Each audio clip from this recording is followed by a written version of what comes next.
that idea of understanding is so important, feeling understood.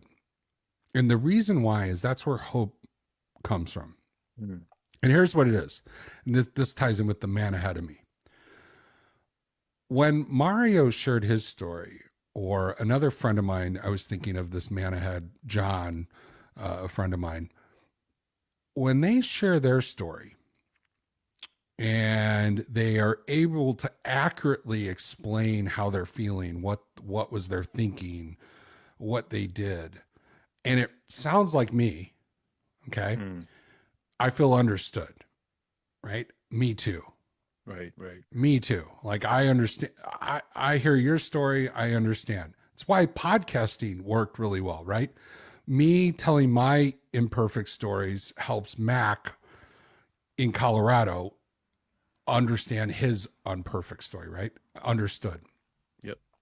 But here's the big transition point. When I look at Mario, when I looked at John, they were in a place farther ahead than me. Right. They had grown. They had changed or transformed an area of their life of weakness into strength. They had integrated some tools and more understanding. And the thing that does for you is it gives you hope, because you say, I'm like John because I heard his story and I know what he's done and what his thinking was, but John changed, so can I. That's the man in front of me thing. That's why it's so important, right? It's because I'm like John changed, so can I. And that so can I is so important because when you're by yourself, isolated, alone, there's a part of you, whether it's ego or whether it's some inner critic that just goes, yeah, Mac, you're not really, Yeah, you're not going to be able to do this. sure. Oh, your marriage is kind of on the fritz. You're not, who are you? You're not going to be able to do this. You're going to go back to it. There's that sense like, and then when you talk to someone who's gone through what you've gone through, you can just tell yourself, well, John did it.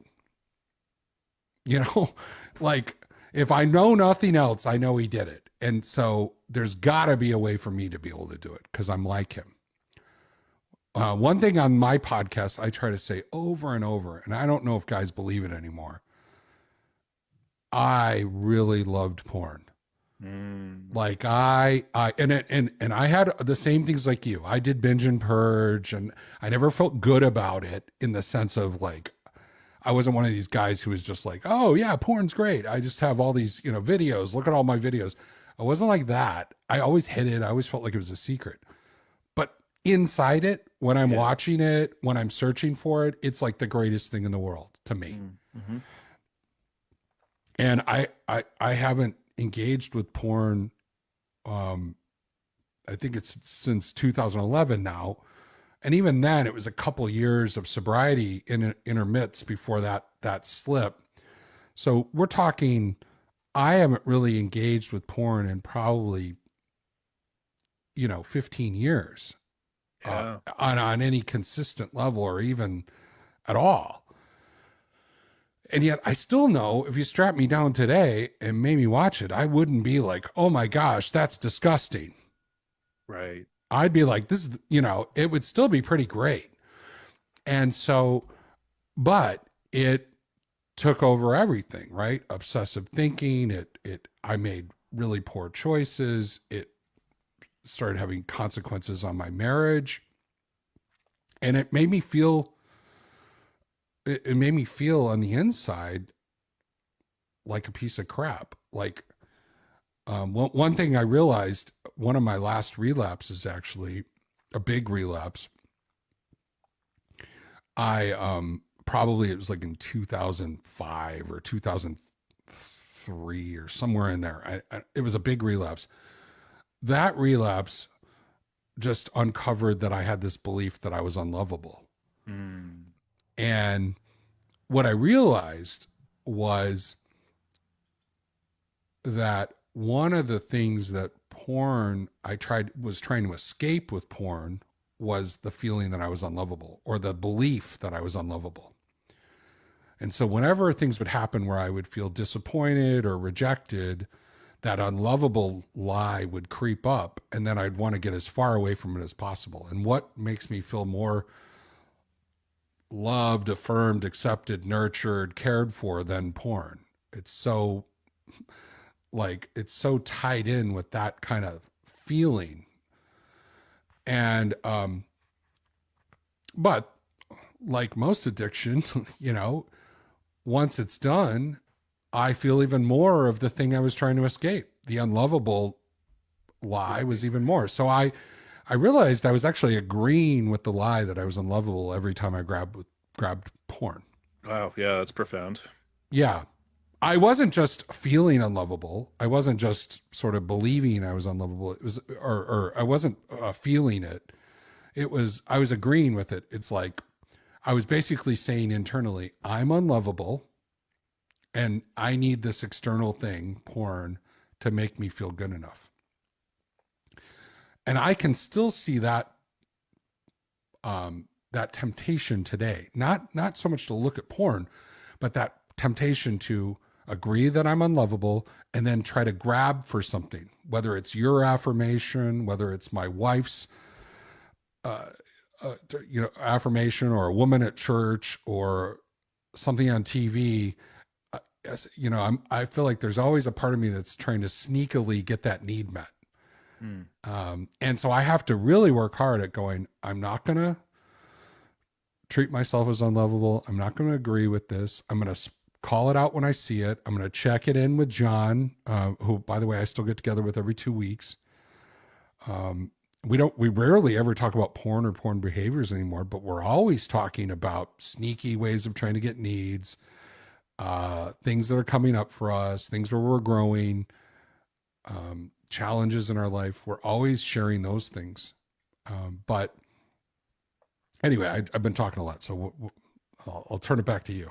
No, I think that's fantastic because um, I think that like what you're talking about, the idea of being understood, and I think you really hit the nail on the head that resonated a lot with me was hearing somebody's story, hearing their what hit me when I was like the f opening minute of like you talking the first podcast was um it just hit me like it was so relatable to me because I think it was about coming clean.